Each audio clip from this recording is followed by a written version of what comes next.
Hey, I'm VampyBitMe, and welcome to Fanime 2018.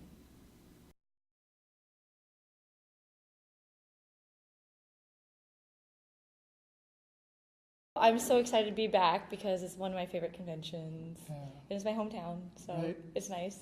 How does it feel to be coming back as a guest of honor again? It's really surreal because I've been going to Fanime ever since it was at a hotel, like over a decade ago. So it's Right. kind of crazy. Like my friends that I went with in high school a long time ago.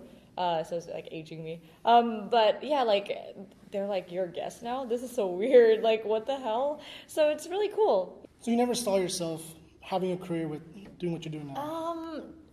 No, because I went to school, like, it was weird because when I was really young, not really young, but when I was 21, I'm sure a lot of people are 21 now, I was like thinking, I was like, man, I want to make some side money, so I like worked at a cell phone shop and sold like, and I wasn't 21 at that time, I was like 17, but then I got older and I was like, I'm going to sell insurance because I live in the Bay Area. So I was like, I gotta afford to live here, so I gotta sell insurance. So I took all these like classes to sell insurance. It was weird. I would wear a suit every day, and then I went to school Different kind of suit now, right? yeah, like cosplay suit. So like business management. So I went to school for that, and I was super. No, yeah, totally. This is not. No, I thought I was going to be something way different. Right. I mean, Yeah. I'm sure that the business aspect helped you a lot with what you're doing now. Yes, because when you get into the actual working with companies, you have to be very careful with everything. There's contracts and NDAs. You have to be very careful and cautious with what you say. And I would say that, my education before and also my jobs before definitely helped mold me into a person that knew what was going on, so then you can definitely get taken advantage of doing this work. I'm not saying that business is really sketchy, but all business is business, so all about money and like numbers and things like that. So it was really good to have that background. So when people say, how do I become I'm like, hey dude, I don't know, but let me just tell you, just get educated. You don't have to go to college for it. I mean, I did, but it would be good to educate yourself beforehand. So yeah.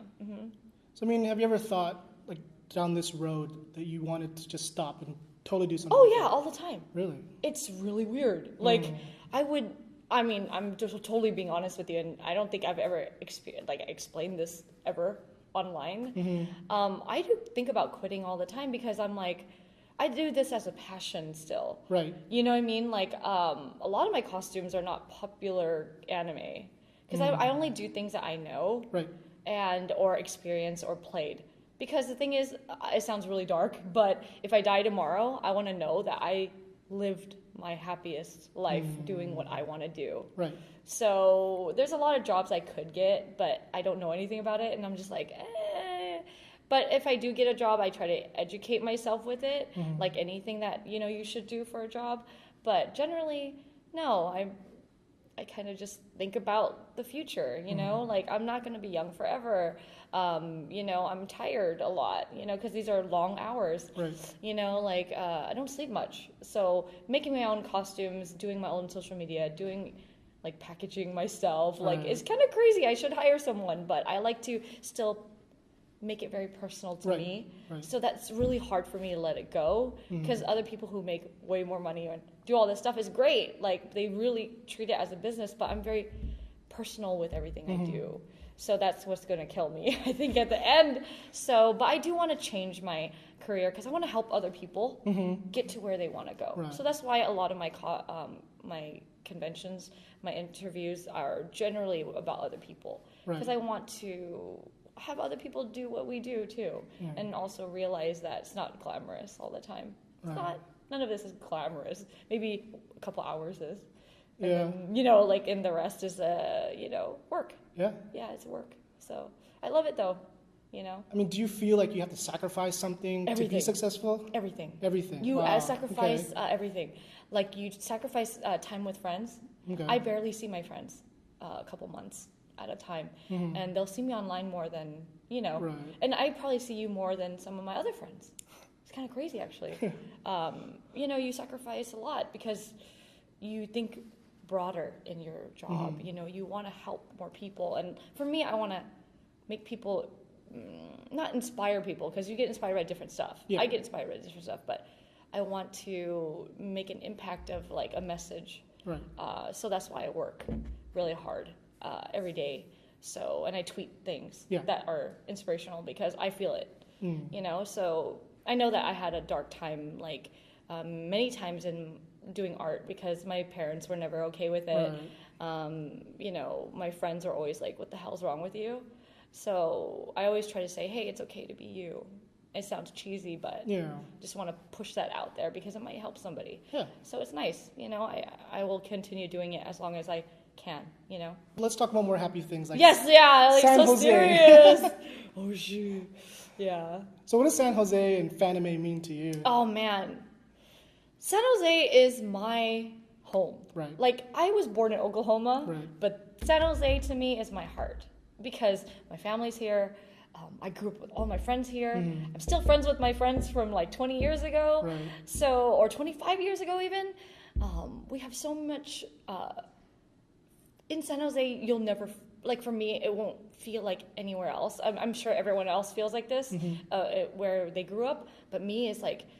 There's so much potential in the Bay Area that I think has not been unleashed. Has not been unleashed yet.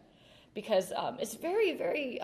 company based, but then I'm like, big dude, but I want, my heart's here in a sense where I know there's so many artists that want to be bigger, so I always try to come back to San Jose and kind of build it up in a sense where there's some cool people in San Jose, we think we're all right, so I love the Bay and the food's awesome. I'm Vietnamese, so pho. Like, there's really good pho. I still haven't gone to that restaurant yet, but I'll try to. Pho Hat? Oh my gosh. You need to go. It's actually really cheap and it's good. Yeah. It's awesome. Okay. Yeah, I recommend it to everyone. So. What other kinds of foods or like things to do in San Jose?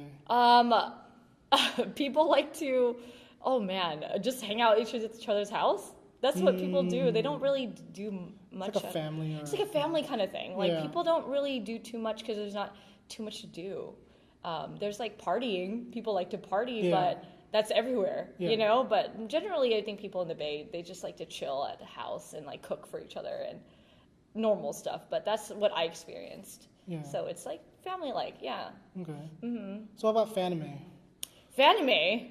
It's like when I was young, I would just go here and like save up money just to get ticket, and like dress up in my really I shouldn't call it bad cosplay. It's because we didn't have that many wig options. Gotta start somewhere. Yeah, and we didn't have many things, so we just make up stuff. And if I didn't have a character that I liked at the time, I'll just make up my own character, and that's how I came up with Vampy. Because I was like, man, I'm not really inspired by anything right now, so I'll just make up my own. So and that's what Fanime is like one of my first cons. So yeah, because home con means a lot to you. Means a lot to me. Yeah. Like that's why I'm like. When I say thank you for having me, like at the opening ceremonies, I'm like, I really mean it. Like, thank you for having me, because it's kind of weird and awesome, but very weird still. So this year you're doing Twitch, so you're doing like the big Monster Hunter stuff, Yakuza, all those kind of things. Well, stuff like I usually play, because my friends got me into streaming on Twitch. Right. They're like, Linda, you play more games than people know. Yeah. And I'm like, I think they know. And they're like, no, you play like 10 hours at a time. Like, you play a lot, like 15. Like, Persona, I play like 15 hours a day when I could. Yeah. So, Monster Hunter, I play more than that. Yeah. Like, sometimes if I can, I'll play 20 hours. Can I tell you a little story? Yeah. I was with my friends, and they're playing Monster Hunter. And they're trying to compete with you. They saw like, she's level 100. I'm like level 90 or something. So they're trying to... past your level. Why would they do that? Because they know that you're hardworking in that kind of hard work. Yeah. But I love it. That's it's not even like they're like just watching your levels. Like, I'm not there. Or I'm gonna beat her. Oh, that's so awesome. Yeah. I hope they never beat me. I'm just kidding. But like, they probably beat me now because I was working on a costume. But yeah, like gaming is really fun, and like being able to game and talk to other people about game. Like you learn. Because in Monster Hunter, you're always doing more different things, and people got style, like when they do stuff, when they get really good with with their weapon. They get really stylish. Like they come in there, they'll wave. Like one person waves to the monster. Yeah, like or something, like showing off. Like I'm gonna wave to the monster before I hit him, and I'm like, are you serious? Like you say hello, and I'm just like, what a show off, and they just demolish and capture the monster, and I'm just like, okay, bye. You know what I mean? It's really funny. I mean, are you working on anything special right now, or any project you can talk about? Yeah, I can talk about it. Like, I don't. You're probably the first one to know this, but Monster Hunter again. Yeah. I'm making a gold monster. That's all I'm saying. Okay. It's a gold monster that just came out. It's kind of like a big thing. But me and my friend from Australia, Kaori, are going to be working on a cosplay together for AX. Okay. So it's pretty big. It's like a gown thing looking very elegant, something different because I love fashion and I also love cosplay, but I never did anything that kind of crossed. I usually do just fashion or just cosplay, but this to me is going to be the pinnacle of like fashion cosplay. So I can't wait. It's going to be very, very elegant. That'd be a good thing, like a Monster Hunter fashion show. Oh, trust me. Okay. Thanks for the idea because I'll try to do that. I'll be like, hey, Fanime, you want to do this next year? Fanime. But anyways, that would be awesome. So like from armor to like more fashion stuff. Oh, because there is, you're really great at this because there is fashion hunters. Is there? There are fashion hunters that people, so you need stats, right? In Monster Hunter, you need like critical boost and like, or critical eye and like all that stuff. Critical boost, critical eye, blah, blah. Like our attack boost or something. But am I saying all so many names? I always get mixed up because you gem in your skills, right? Yeah. But some people just do fashion hunting, so it's just like to look good. Yeah. But your skills are sometimes crap if you don't have the right gems. Right. So it's really funny. Like so we call those people fashion hunters. I'm both. I like to look good. Right. Like with my weapon. So I'm kind of a fashion hunter sometimes, but yeah, there's fashion hunters. Yeah, so you can. So put it on the real runway though. Oh, dude, that'd be freaking rad. Yeah. I would die. Because Monster Hunter people, they're definitely a different breed of type of player. Because they're just like, yeah. But I think to like get more of the audience or more people involved in it, it might be something to go into. Oh, I would love to do that. That's a great idea. I think that it would totally match because there's fashion hunting. Like a fashion hunter, that's what we call them. So it just makes sense. Yeah, it's a really good idea. Awesome. Thank you for having me. Well, I like this. Yeah. It's very conversational. Other people ask one question. Like back-to-back ideas and stuff. Yeah, kind of like, I like that, because usually like when I get interviews, it's just one question. Yeah, I was trying to break away from that because I'm sure you get that all the time. And it's like, I'm sure everyone knows you, the persona you provide to the world, that's right? What I do, you know, but I like to talk like this. Yeah. And this people, is like I'm like whatever, like super whatever. No, I think like people think that you're not like a real person in that regard. And I understand that because you're cosplaying like a character, but so you're actually trying. I really like to know a person. Like, what do you do every day? That's what I like to ask. Yeah. When I'm doing. I do a lot of research. Yeah, and it's funny because I don't post too much about my real life. Right. But when I started streaming, people were like, "Oh, shit, this girl kind of like." Chill, So the live streams are like that's the real you. Yeah. Like I'm very I mean, you can't really filter that out, right? No, but then like this live stream is like, hey, what's up, guys? I just kind of woke up a couple hours ago and I've been playing 15 hours. Yeah, like I'm hanging out with my dog and the house is really hot right now, so it's hard to stream. No air conditioning. Yeah, the air conditioning sucks really bad at my house. I really have a really small house. Like it's like I would say it's like this big. Yeah. Like it's just like a living room and then a kitchen and compared to Japan, it's huge. Yeah, of course. So I try to think. Like it's really funny because like we could have talked about this. Is it still recording? Yeah. So it's really funny because like until they cut us off, we'll just keep on talking. So like my house, right? Like it's small, and in a sense I don't want to leave it. Like, because I kind of want to live like a Japanese person. And because when I visit Japan, I think it's so amazing how they live. So everything's compact. They're very efficient with their space. So I'm trying to be more like that. Yeah. Cool. All right. Anything else you want to talk about or say before we go? I really like dogs. That's one Koji? thing.